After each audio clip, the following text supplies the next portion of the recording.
All right, so let's get going. Wow, we're already on week 10. This is galloping by for me. You'll see how time passes differently as you get older. So, week 10, we're going to be reading Black No More. And this really short lecture, maybe 4 or 5 minutes, is just to set up the watching and the reading that we'll do for this week, week 10, as we read Black No More by George Schuyler. So, Cast in Utopia. See, how do I advance? Every day is brand new for me. Okay. So George Schuyler, the full name of the book written by George Schuyler, it's Black No More, being an account of the strange and wonderful workings of science in the land of the free, AD 1933 to 1941.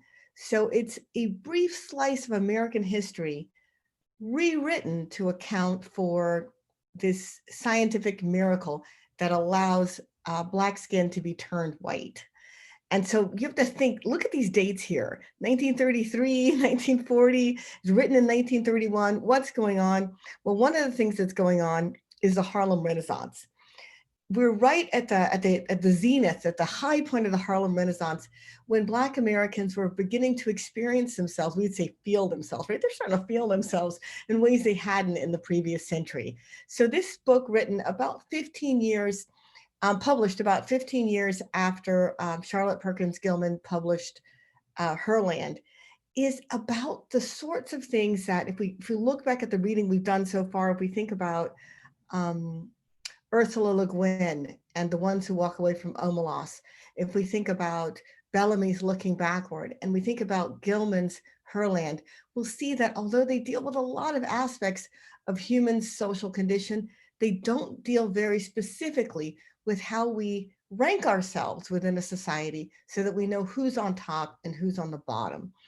Um, this book is very much about that. My argument is that Schuyler was so interested in this question, not just because of his own brown skin, but because of what was going on in the intellectual lives of Americans during this period from 1918 to 1930s. And what's going on is that Black Americans have discovered that they have cultural capital, that the way they dress, the way they write, the way they sing, the way they perform their Americanness is something that people are interested in outside of Black American communities, right? And so they're also noticing, geez, we have no status. I mean, they've known that, right? So Schuyler is writing, and he's writing about caste. I think this is my argument. This is a Dr. Wanda argument that he's writing about caste as much as he is about race. So if you think about race as a little circle, and then caste is a bigger circle drawn around that little circle, right? Race is a subset of considerations of caste. And here I'm going to read from Wilkerson just a few sentences to explain. Caste is the granting or withholding of respect, status, honor, attention, privileges, resources, the benefit of the doubt, and human kindness to someone on the basis of their perceived rank or standing in the hierarchy. Right? So that's what I believe is motivating um, Schuyler as he's writing Black No More. It's a very different set of motivations from the ones that concerned Bellamy as he's writing at the end of the 19th century, and he's thinking about class divisions, mostly between white wealthy people and white working people, right? And then when we get to Herland, definitely there are questions of gender, and gender seems like a very real thing to us because we know that babies come out of women's bodies, right? And they don't come out of men's bodies. But how real is race? As a scientific proposition or a social proposition. And that's what I think Schuyler's getting into. And he's using technology as part of his part of the tools for getting into that question. So let's go back. I'm going to read a little bit more about caste for you, just a few more sentences, and then you'll have some watching and more listening to do. So caste is defined, and here again, this is Wilkerson. A caste system is an artificial construction. a fixed and embedded ranking of human value that sets presumed supremacy of one group against the presumed inferiority of other groups. And here, if you look at this picture, you may have a sense of how caste works outside of mimetic reality, right? If we forget real life, like how might caste look in in a totally fictional world? The presumed supremacy of one group against the presumed inferiority of other groups on the basis of ancestry and often immutable traits. Immutable traits are those that you can't change very easily.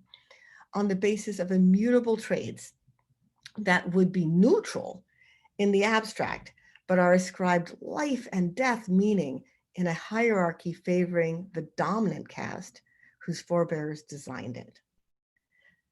So here we see men ranked according to height. And you can see here by their dress that they're also ranked according to their class, their economic class standing. Right? A caste system uses rigged, often arbitrary boundaries to keep the ranked groupings apart, distinct from one another and in their assigned places. Okay, so that's it for this lecture, except right here's the first thing we're going to be doing is we're going to watch a short video. It's a cartoon. I really hope you'll get a chance to watch it with members of your family. It's charming, it's funny, it's old school, it's a crazy old-fashioned lyrics, silly story, but a story with some subversive meaning. And that story was written by, of course, Dr. Seuss, Theodore Seuss Geisel, and I think he just has a kind face. So I like that he has a kind face, and so I wanted to share that with you here. All right, thanks for listening, and come back to this lecture to find the Playposit questions and answer them after you've watched the Sneetches story and listened to the beginning of chapter 6 from the book by Isabel Wilkerson, Caste, The Origins of Our Discontent. And Wilkerson won a Pulitzer Prize for her previous book, The Warmth of Other Suns, and this book is getting huge reception. It just came out this year. All right, thanks so much for listening. Ah, man, I went on longer than I planned to. Dag nabbit.